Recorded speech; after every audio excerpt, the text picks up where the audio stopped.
In today's video, I'm going to teach you how to use Gantt Chart in Wrike. We'll walk through this slowly and clearly so that by the end, you'll feel comfortable switching to the Gantt Chart view and understanding what you're looking at. Even though the actual action you'll take is very simple, I'll add context around it so you know why and when to use it. First, make sure you're logged into your Wrike workspace and that you've opened the project, folder, or space you want to work with. Typically, you'll start from the main workspace and select the relevant project from the left-hand navigation panel.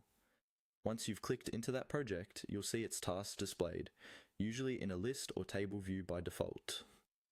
Now, let's switch to the Gantt chart view. Look towards the top of the screen, just above your list or table of tasks. You should see a row of view options such as list, board, table, and so on. Among these, locate the option labeled Gantt Chart. This is what will open the timeline style view of your project. Go ahead and click on Gantt Chart View. As soon as you do, Wrike will rearrange your current tasks into a horizontal timeline layout.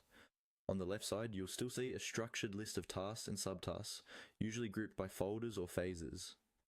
On the right side, you'll see bars that stretch across a calendar, each bar representing the start and end dates of a task. Take a moment to get familiar with this layout. You can usually adjust the zoom level of the timeline to see a broader range, like several months at once, or zoom in to focus on days or weeks. This helps you understand both the big picture of your project and the finer details of what's due soon.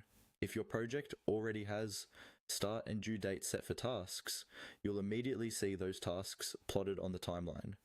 If some tasks don't appear on the chart, it may be because they're missing dates. You can usually click and drag on the timeline area to set or adjust dates directly from the Gantt chart, which is one of the reasons this view is so powerful. Once you're in Gantt chart view, you can use it to check dependencies, see overlaps, and quickly identify potential scheduling conflicts. Even though the main step was simply clicking on the Gantt chart view, understanding what you see and why it's useful turns that single click into a meaningful part of your project management workflow.